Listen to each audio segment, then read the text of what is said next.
This video is going to show you the different ways Logi Suite allows you to update a shipment's tracking status so that it reflects on the web tracking site for your customer. Looking at the pickup and delivery module, for example, you will see the tracking status update at the bottom of the workflow process steps. This is typically where you're going to find that link on the menu. You see here in Air Export. I'm going to go ahead and use Ocean Export for today's example. So let me click on the tracking status update link so that the system opens the application for us. First thing you need to do is select the type of transaction you're going to update, whether it's a house, a direct, or a complete shipment. And then you can enter or search for the transaction you're looking for. I'm going to go ahead and paste mine here as I already have one ready for today's demonstration. The system will go ahead and prompt you some basic information about the record you selected so you can make sure it's the right one. It'll also show you the history that that transaction has gone through. So the next step would be to assign the new status. I'm going to go ahead and search for my arrive status, which is what I want to assign. The date and time of the event that you will enter will default to the current date and time, but if this event occurred in the past, you can go ahead and change the date and time as needed.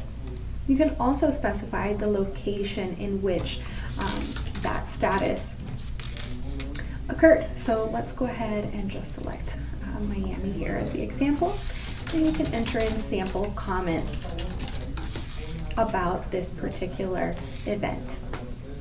Now notice there's a little checkbox to the right that says send notification. If you want your customer to receive an email notification that the status of their transaction has changed or their shipment, you can go ahead and leave that selected. I'm going to deselect it for today's example. Once you've filled out the web status info, just click on update order. The system will let you know once it's been updated, and now you can see the new tracking status has been added to the history of this transaction. So that's one way to update the tracking status, like I said, from the main menu. Another way you have to update the status of a transaction is to go to the list screen where you would like to update.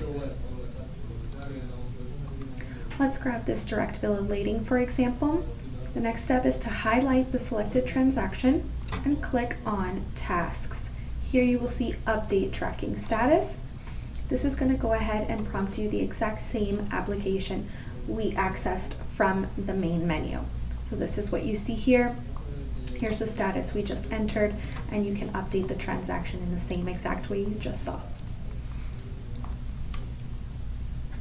The third way that you can update a transaction is to go ahead and open the record. When you're working within the record, you'll go ahead and hit on the Tracking Status tab that you see down at the bottom.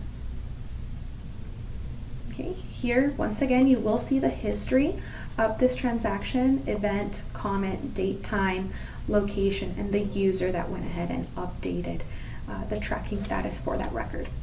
To enter a new status, click on the very first icon that says New, and once again, the system is going to prompt you the exact same application you see here. Functionality is the same, the application is the same, there's just different ways of accessing it, so it is a matter of preference. And that is basically all you have to do to update the tracking status of a transaction.